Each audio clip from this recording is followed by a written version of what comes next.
Hello everyone, Assalamu alaikum. I'm Arifur Rahman, working as an English language instructor. I hope that you all are very fine. Dear learners, আজকের লেসনে আলোচনা করব কিভাবে WH what where দিয়ে negative sentence তৈরি করতে হয়। সাধারণত দৈনন্দিন জীবনে আমরা কিন্তু সচরাচর এভাবে কথা বলে থাকি।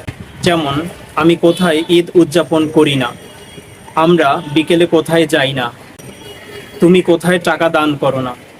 সুতরাং এই ধরনের বাক্য বাংলা থেকে ইংলিশে আমরা খুব সহজেই ট্রান্সলেট করতে পারবো একটি মাত্র স্ট্রাকচার শিখে। সুতরাং আজকের স্ট্রাকচার হচ্ছে ওয়া ডোন্ট আই লার্ন ইংলিশ। এর অর্থ হচ্ছে আমি ইংলিশ কোথায় শিখি না।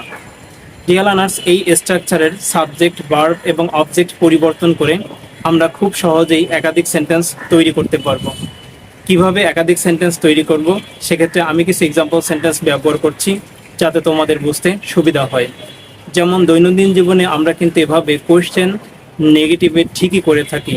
যেমন আমি কোথায় ঈদ উদযাপন করি না, ওয়া ডোন্ট আই সেলিব্রেট ঈদ।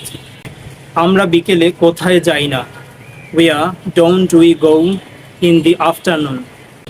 তুমি কোথায় টাকা দান করো না, ওয়া ডোন্ট ইউ ডোনেট মানি।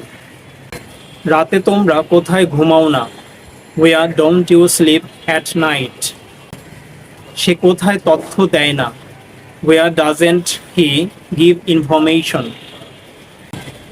সে কোথায় ইংলিশ শিখায় না, ওয়া doesn't she teach English.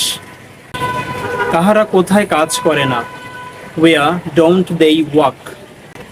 Tamim কোথায় যেতে চায় না, ওয়া doesn't Tamim want to go.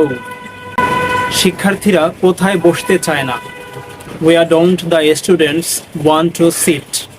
Deer learners, তোমরা নিশ্চয়ই খেয়াল করেছো সাবজেক্ট হি, শি এবং তামিম যখন ব্যবহার করেছি তখন সেই সকল সাবজেক্টের পূর্বে অক্সিলারি ভার্ব ডাজেন্ট ব্যবহার করেছি।